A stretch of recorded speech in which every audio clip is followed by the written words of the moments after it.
Welcome to Geek on Film with your host, Robbie Holmes.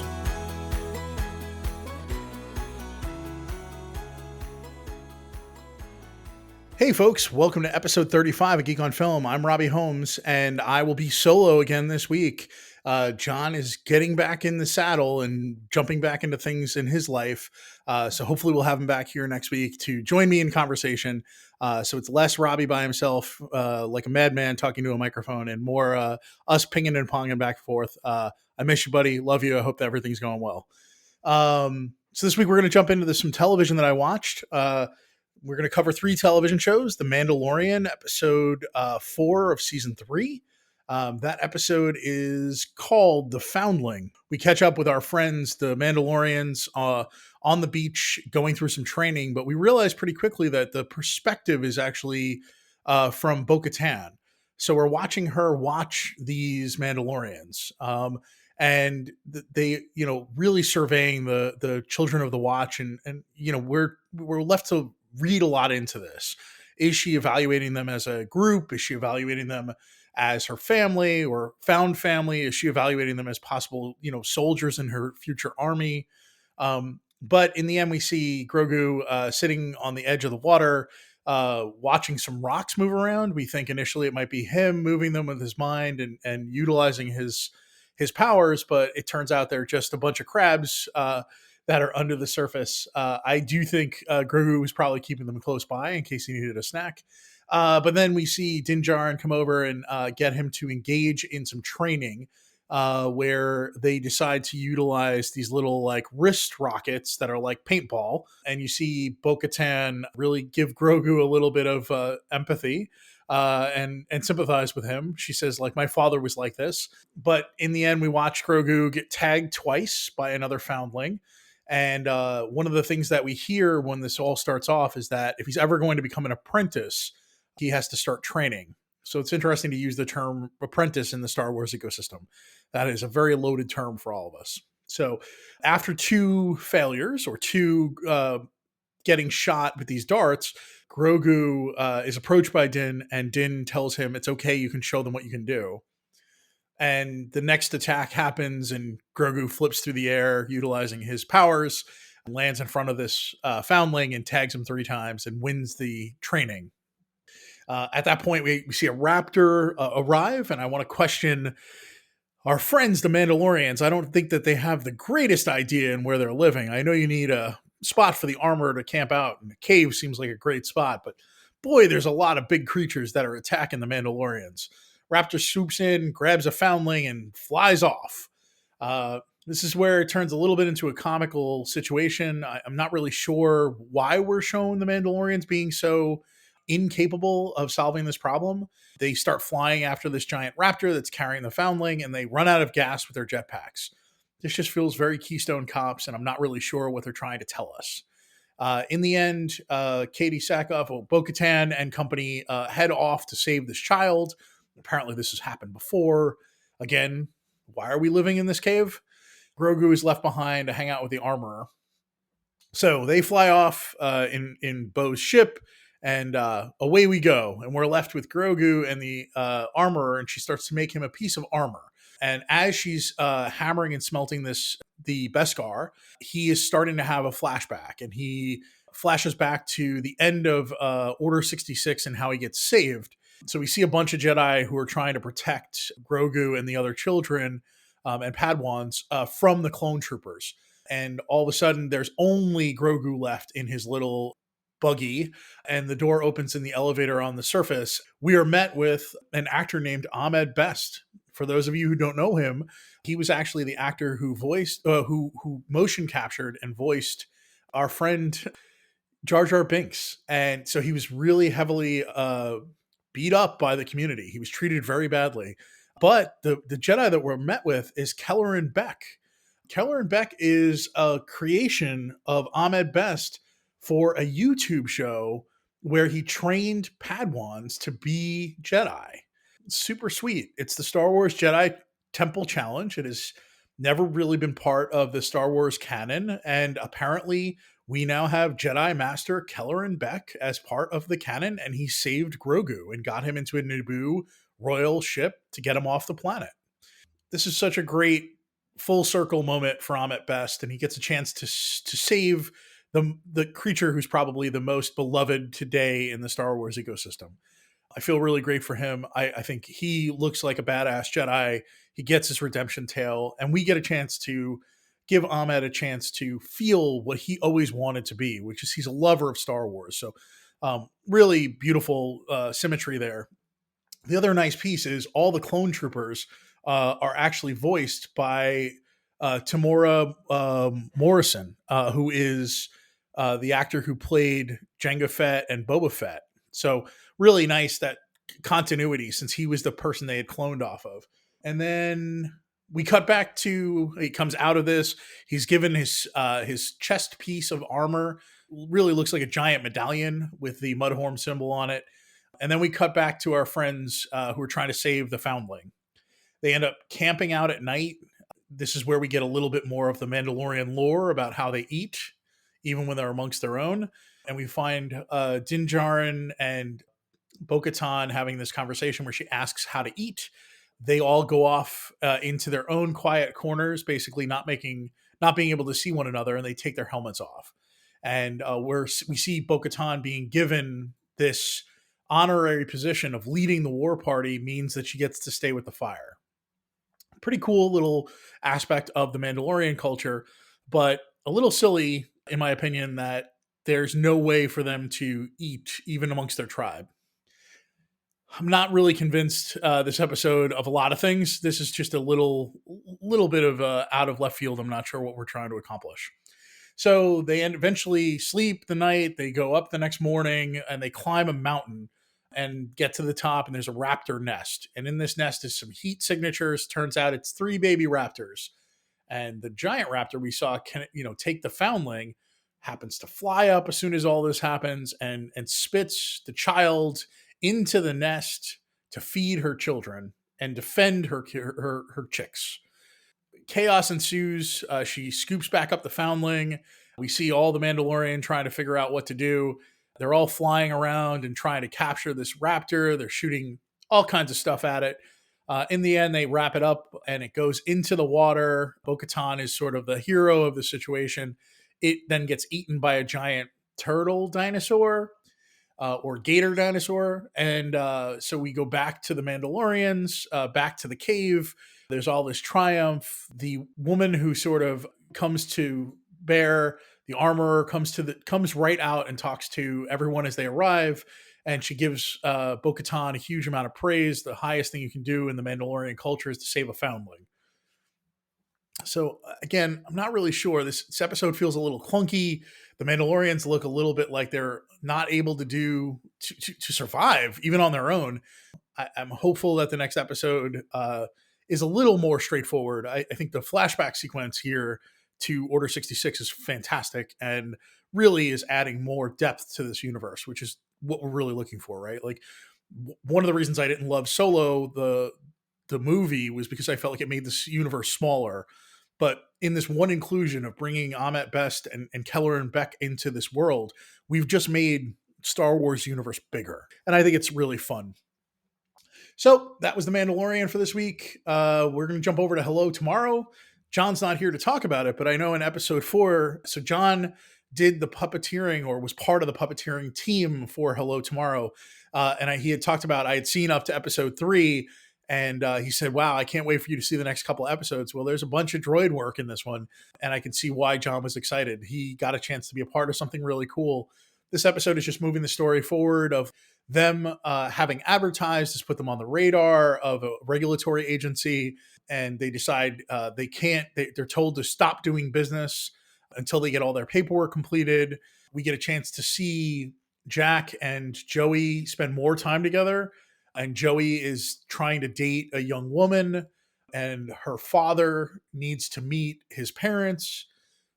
So Jack is willing to play Joey's father. This is really complicated and is eventually going to blow up in his face, is my feeling. But you get a lot of real genuine affection and care from Jack to Joey. Billy Crudup is so amazing in this series and in this episode. There's so much going on in his head. The complications he creates for himself by being this guy is really unbelievable. We also now have Shirley knows that Joey is Jack's son, which is adding to the complications. So, Jack's ecosystem and his entire world is really just getting to be, a field full of rakes, and he's tap dancing. It's crazy how much is going on around him that he's trying desperately not to have it blow up on him. Really fun episode. Lots of great work here by the droids, but also a lot of great work of moving the story forward. It really does feel like a fleshed out universe. And we get Hank Azaria's character Eddie and Herb Deshaun Williams really watching Hank's character almost implode, creating a giant bet, drinking a lot of malteds. Apparently that's going to help them win this bet. And he gets lucky and he wins, and he gets a chance to offer to take Shirley off with him to the moon. So here we are, one of the salesmen buying, literally trying to use their own supply and wants to move off into the moon himself. Yeah, I really like the show. It's very charming. I can't wait to keep watching. I'm going to jump over to Yellow Jackets. So we weren't recording this podcast when the first season of Yellow Jackets happened. I really love this show. It is very complicated. There's an awful lot going on. I will talk about this episode without going through all of what happened in the previous season. But I will say, if you are a genre television person and the idea of a soccer team that somehow survives and may be cannibalistic after a plane crash sounds interesting to you, I will tell you, you should watch it. It is interesting. I think the show is a little part Lost, a little part Fantasy Island. It's there's a lot going on in this show. So season 2, episode 1, we are now getting to see who kidnapped Natalie at the end of the last season, and it exposes that we are now on the campus of what appears to be a cult that is led by Lottie, who was the young woman who was basically like shamaning or acting like a Wiccan, connected to spirits in the woods after the crash. So we spent some time with that. We also see a young Natalie and Travis go off to hunt, and they're sort of warming themselves any way they can. They're stuffing their clothes with papers. But they're going out every day trying to find Travis's brother Javi. It's been a long time. They keep going further. Natalie is sort of mapping out where they're going and bringing back information. There's a lot going on there. We also have, oh God, I'm trying to think of all the things that are going on in this episode. We have a young Shauna, and we have her and her best friend, who is dead at this point, together, and her best friend keeps coming back and talking to her, which doesn't seem like it's really great for her mental acuity. Eventually, she is having an argument with this ghost of her friend and shoves the body, and the ear falls off because it's been months and she's been frozen.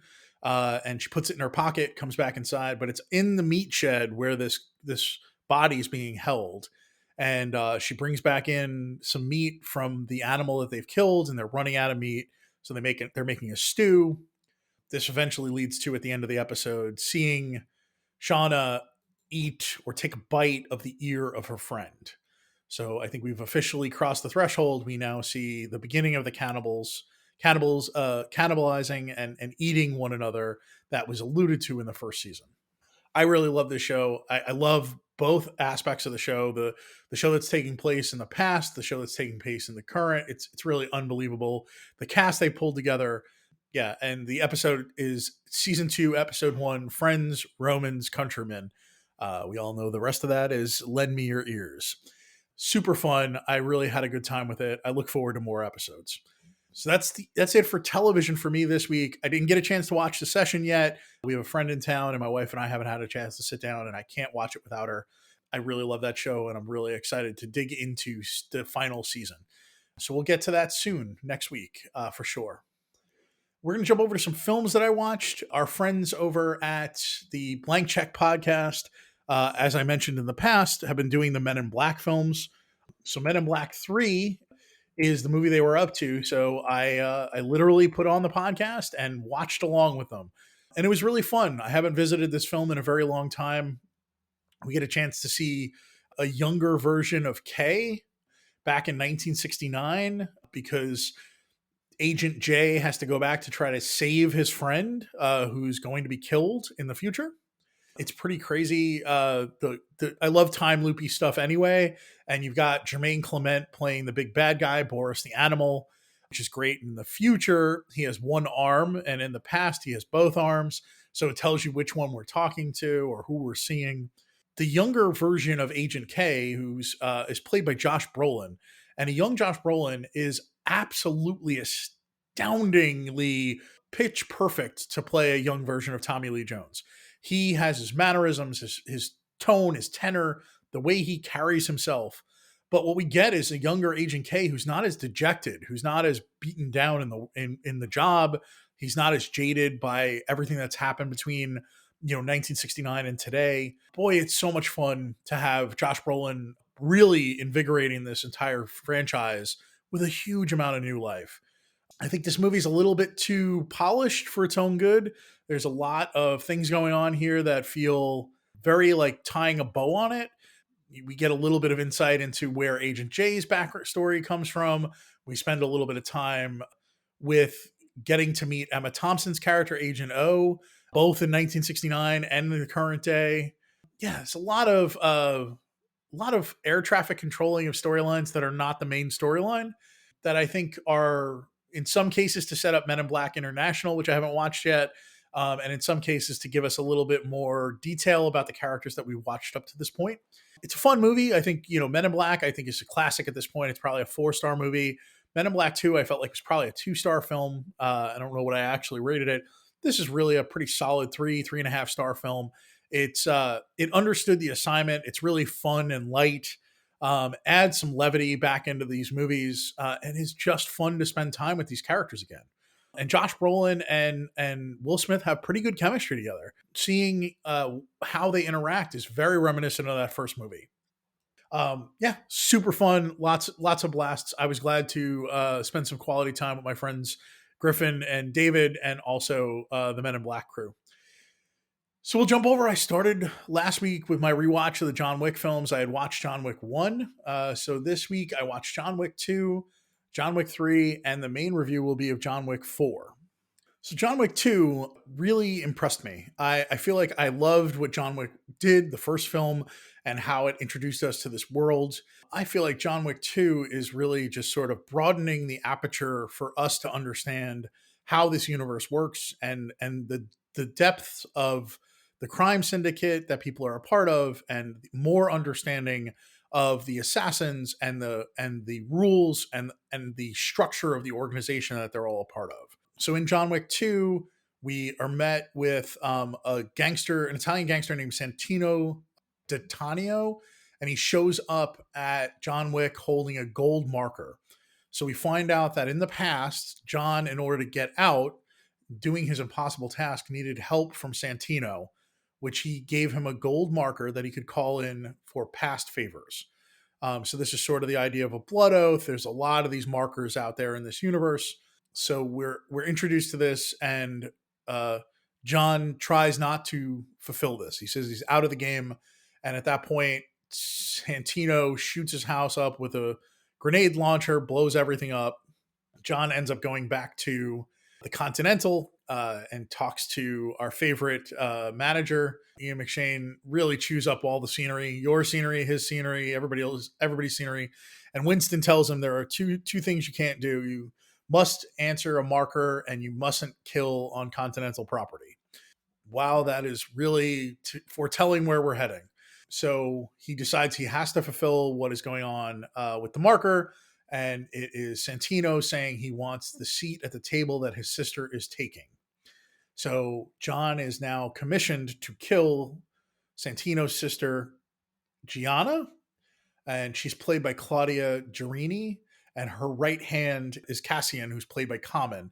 Really cool, like, casting. I think Common was so perfect to be in this universe. He has so much gravitas and weight and carries himself with so much stature that seeing him and John have to acknowledge one another and know one another beforehand is pretty great. Also, Santino has his crew of baddies, which is led up by Ruby Rose, who plays Ares, who appears to be a mute. There's one really nice thing about that. On top of using sign language the whole time to communicate as a character, she's communicating with John, and honestly, John also communicates back using ASL. So I am not sure if she's deaf or just mute. But what's nice is there's a nice little symmetry in this.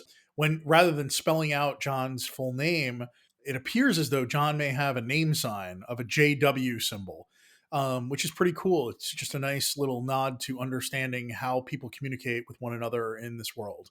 So we cut to John making his way to kill Gianna, and Gianna, literally goes to a bathroom that has this giant tub in it, and she recognizes John's there to probably do her in. They start chatting. She ends up taking off her clothes and getting into this bathtub and slitting her own wrists and controlling her death. So before she dies, and John shoots her in the head, which fulfills his promise and fulfills the marker, and may have saved her from being the reason she died. So rather than committing suicide, she may have been killed, maybe saving her soul. At least that's the way it's alluded to. So then we see Cassian, Common, and John pass one another. They recognize one another, and this leads to a really great sequence of them fighting all the way to the Continental in Italy. We have this awesome fight that they crash through the glass doors at the front, and that stops the fight because there's no business done on Continental property. They have a very awkward drink together, and Cassian tells him he'll be seeing him. This leads to John going back to New York, and boy, at that point, chaos ensues. While they're fighting their way out, all of Santino's soldiers try to kill John, so there's no loose ends. So he fulfilled his marker, and that guy is now doubling back on John Wick to kill him publicly. He puts a $7 million bounty on John's head, basically to say it's retribution for killing his sister. Really a little convoluted, but we end up with John on the run, running away from all the assassins because there's a $7 million bounty on his head. Goes back to New York City, ends up getting a little bit of a reprieve with a character that we meet called the Bowery King, played by Lawrence Fishburne. Boy, I think these John Wick movies are what happens when you take the blue pill. But he's really great. He's got this huge booming voice that we love from Lawrence Fishburne, and he is the king of the Bowery. So every homeless person across all of New York City is in his employ. So he has this network of knowledge. If you think about the Game of Thrones world, it's the whispers of the birds. Yeah, it's pretty cool. He ends up giving him a gun so he can kill Santino. He finds his way back to the Continental. This is how it all comes to an end. And we end up with Santino making it to the Continental, beating John there. Winston warns John, no business shall be conducted here. And then kaboom. He kills Santino, effectively breaking all of the rules of this world. It's pretty great. It's really fun. That sends John off on the run in a way that he hasn't been up to this point. He's already been chased by assassins, but he now has no access to any of the parts of the world that have been helping him in the past. And Winston gives him basically an hour head start and calls him excommunicado. So now he's no longer part of their world. He's been excommunicated. He has no access to the Continental or any of its services anywhere in the world. And now I believe his bounty is doubled to $14 million. So he gives him an hour, and that's how the movie ends. Movie 3 opens right there. We see John running out of the park where he was talking to Winston previously at the Bethesda Fountain in Central Park with his dog, and many of the people in the park's phones are going off. So there's lots of assassins getting the updated information that John is now excommunicado, and that happens in an hour, and his bounty has gone up to $14 million. So that starts this long, crazy, chaotic movie. John Wick 3, in my opinion, was like a little bit more of the same. I like John Wick 3, but it gets to be a little bit much. A lot of killing sequences. There's so much going on in this film. This leads us to John going and picking up some stuff out of a book in the public library with a picture of his wife, and there's a couple of other things there, a few gold coins, there's a rosary and a marker. And that is what leads us to the next step of this, which is John goes back to his family. So this is the Ruska Roma crime syndicate, and he presents the rosary that he just retrieved after killing a very tall man in the library. Very cool with a book, and he demands safe passage to Casablanca. We're then introduced to the adjudicator, who arrives in New York City and goes to see the Bowery King and goes to see Winston. So this is another layer of bureaucracy and oversight within the high table world. She tells Winston he has 7 days where he will no longer be the manager. So he's losing and forfeiting his control of the Continental.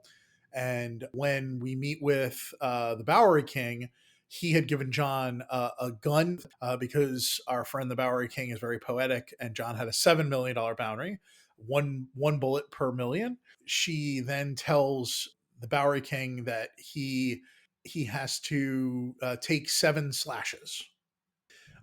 Pretty crazy sequence. So to return, John actually went to his family and was able to get passage to Casablanca. So the person who is the leader of the Ruska Roma family is known as the director. She's played by Angelica Houston. It's a pretty awesome cameo and small role. But when the adjudicator goes to visit the director, she has Zero with her, which is a new assassin. And he actually stabs her through the hands as the way that she is going to show retribution to the family for helping John.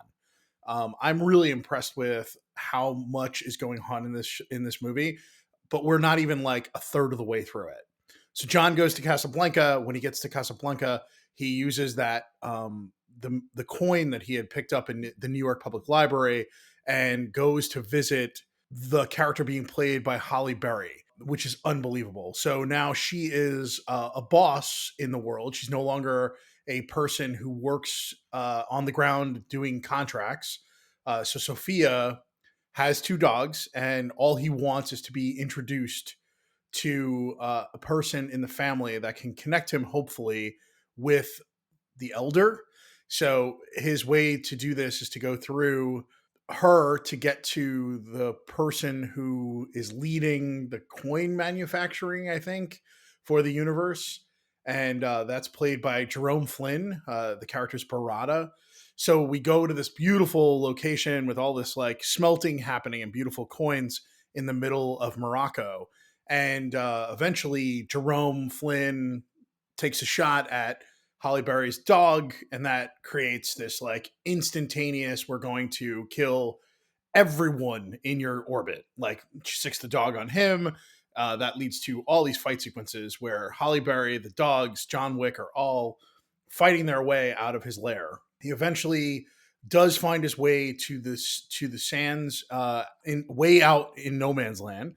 Barada told him that if you're going to find the elder, it's going to be walking by yourself in the desert until you get to the end of the desert where you can no longer walk, and he may or may not save you. He eventually finds his way to the elder, where he convinces John that if he is willing to serve and be of service, he will let him back in, but he has one challenge that he must do.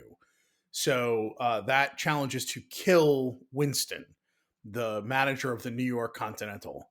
And to show fealty to this person, John cuts his ring finger off and gives him his wedding ring as a sign of honor, and also that he's swearing an oath.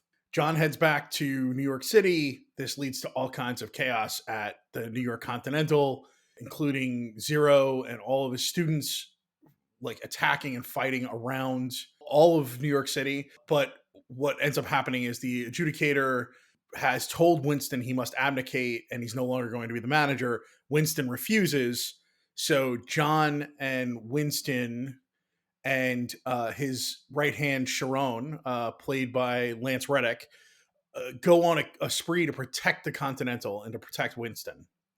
So he won't kill Winston at the time. Winston will not abdicate his responsibility as the manager.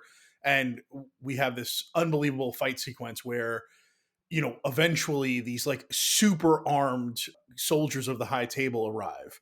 So they're wearing bulletproof armor, they're wearing bulletproof helmets. John ends up having to like shoot people through the neck anywhere that there's no armor in order to kill them. And these are like the shock troopers of the High Table, it feels like. We end up in a situation where finally the adjudicator agrees to a parlay and sits down with Winston, and Winston offers allegiance back to the High Table. But when it comes down to it, the adjudicator says that John must die. So within seconds, Winston shoots him. John falls off the roof, hits a bunch of things. This is where John Wick has now become a superhero and immortal, and bounces to the floor. And we go outside, and he's no longer there. And we see that one of the Bowery King's minions has delivered John to the Bowery King in an underground bunker, and they form an alliance. And that's sort of how this movie ends. This movie just felt like a lot was going on, and they were really growing the mythos of the ecosystem so much that it felt like it was getting a little bit lost in the sauce for me. Just describing this plot was so overwhelming. It's taken me a couple times to get through it. So I like this movie. I think the first movie was like a 4. The second movie I think was like a 4. This movie's like a 3 out of 5 stars. And then we'll move on to the main review. So here we are, main review, John Wick 4. It's happening. I've been through the Wickiverse in the last 2 weeks, and I get a chance to sit down, and I went and saw this film in IMAX in a pretty crowded theater when it came down to it. I went to my local AMC. Overall, I think the experience was pretty great. It was nice to be with a bunch of people. I knew it was going to be a little raucous. At least that was my expectation going in. So we'll just jump into what the plot is. Again, I think the plot of this is gets a little overwhelming. When we got to the third film, I felt like the plot got a little ahead of itself and a little more important or a little more convoluted than the previous 2 films. I think the second film expanded the aperture and the lens of the universe just the right amount. And by the third movie, we were in like 4 or 5 locations. We had introduced, 2 new layers of the organization. We have these shock troopers arriving. It just felt like a lot was going on. In the third film, we open with John going in the underground lair, training with the Bowery King. He travels back to Morocco, goes and eventually finds the Elder, not played by the same actor, and he kills him. So now John is it's basically become John versus the High Table, and everything having to do with the organization. In response, they dub the Marquis Vincent de Gramont, a senior member of the High Table, with all the powers that he needs to kill John Wick. He heads to New York. He meets with Winston, and Winston brings Sharon, his concierge, with him, played by Lance Reddick. And we end up in a world where they start explaining what's going on. And the long and the short of it is, again, Winston has lost his privileges. He has been fired. He's now excommunicado. And to really top it off, he destroys the Continental and executes Sharon. So not only did he execute a man that we all just recently lost, it really adds to the power of how much of a jerk the Marquis is. So not only do we love Lance Reddick as an actor, but to have him go down so quickly at the beginning of this movie without, this movie was shot long before he passed away. It's even more impactful, I feel like. Oh yeah, I forgot to mention the Marquis de Gramont is played by Bill Skarsgård. So really just a guy who's willing to make choices, choose scenery, and be a really amazing bad guy. We head to the Osaka Continental, and John has gone there to seek refuge from his friend, Shumizura Kuji, who's played by the amazing Hiroyuki Sanada. And his concierge is played by his daughter in the movie, played by Rina Soyama, and it's Akira. So we have this beautiful, like, Osaka version of the Continental. And I listened to some podcast talking about like how this film came about, and it was the director and John and a couple of other people like in Japan on tour for John Wick 3 Parabellum. and they were in Japan, and they were like, wouldn't it be cool if there was like an Osaka version of the Continental? And that led to like, well, would they fight the same way? Would they influenced like by ninjas or by samurai? Or so you get so much of that in this world. You end up in this really rich ecosystem in Osaka. The hotel is beautiful, but you get so many like individual players. You can feel how large this world is when you start to get to these locations that are not the prime locations from the first three movies. And boy, this one does not disappoint. It is amazing how much texture this gives to the world. So the Marquis meets with a blind assassin who seems to have been retired named Kane.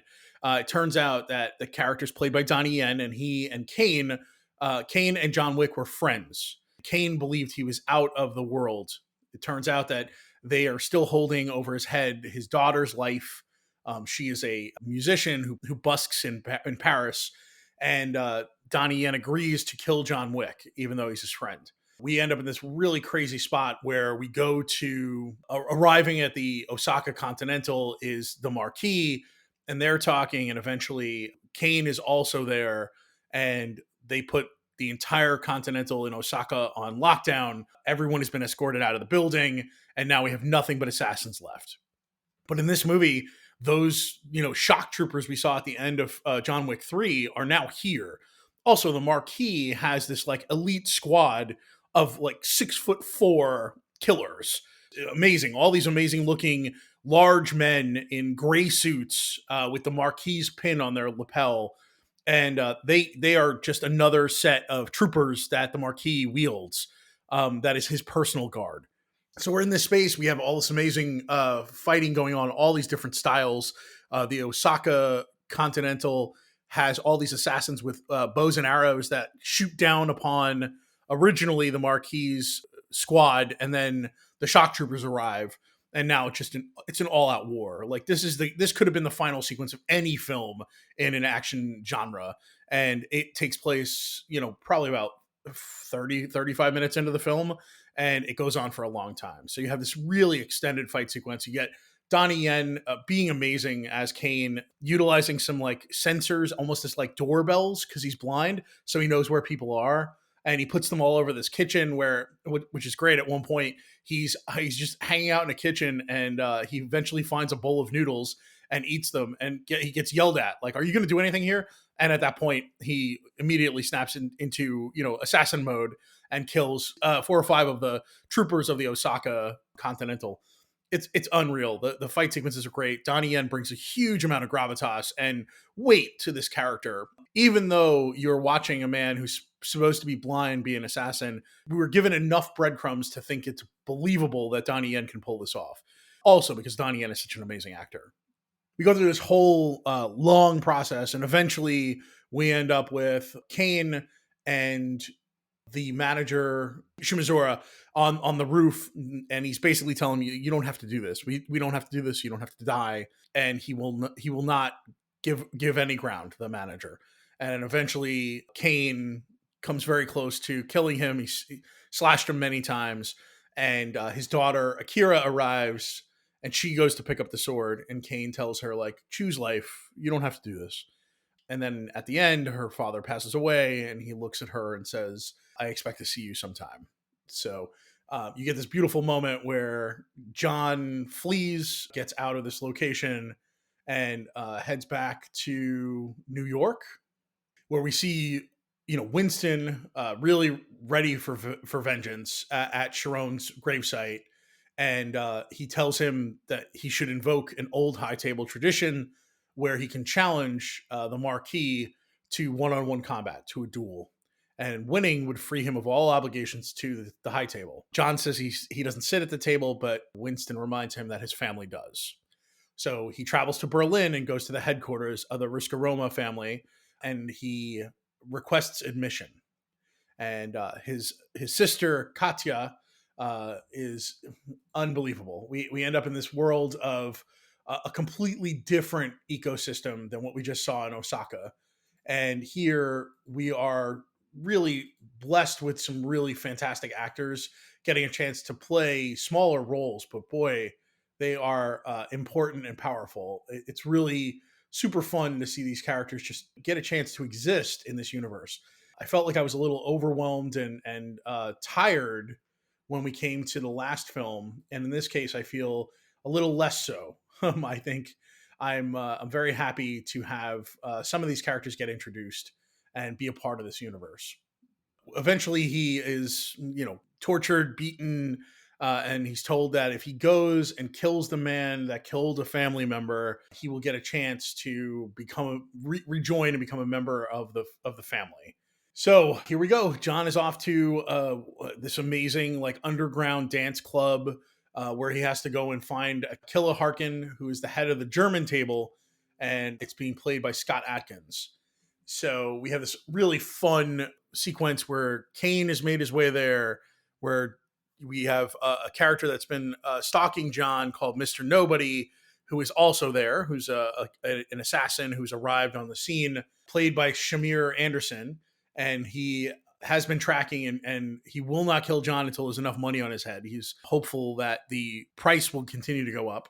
So you have these three men sitting at the table, and then you have Scott Adkins is this amazing martial arts and stunt coordinator, and he is playing this as like an over the top, very large German man. Reminds me a lot of Kingpin from the Daredevil universe. So again, we're in a space that looks like it could be great to have a giant battle sequence. So we're in the John Wickiverse, so expect that to happen. Things go bananas. We end up in a fight sequence that's falling all over and fighting all over in this club.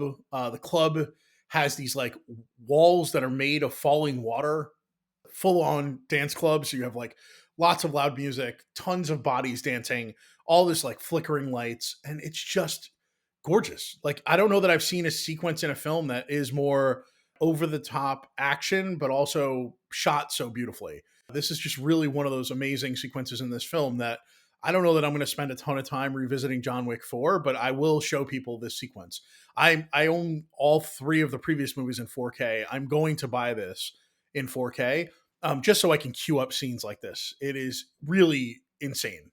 We end up with a situation where his family had told him they had to kill Killa and they had to bring something back to prove that he had killed him. So Killa has these three gold teeth in the front of his mouth.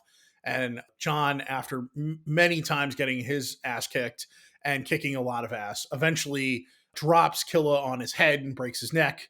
And to prove that he killed him, he eventually punches the teeth out of his mouth and takes them back to his family, where he is given the crest of the family, which is a traditional, seems to be where they put like molten lead and metal into a big iron like cauldron that heats up the seal, and then you have to put your arm on the seal.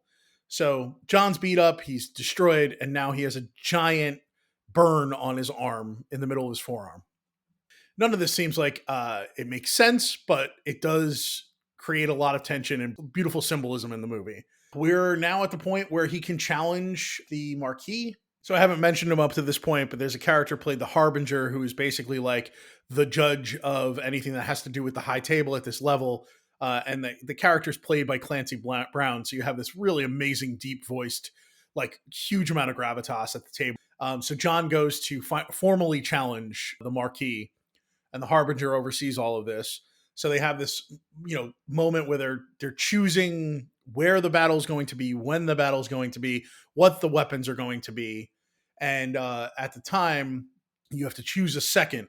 John's second is Winston, and Winston uses this opportunity to say John will be free of all obligations and all debts to the high table, and Winston will get his seat back at the manager table as the manager of the Continental, and they will rebuild the Continental on the cost of the high table if John wins.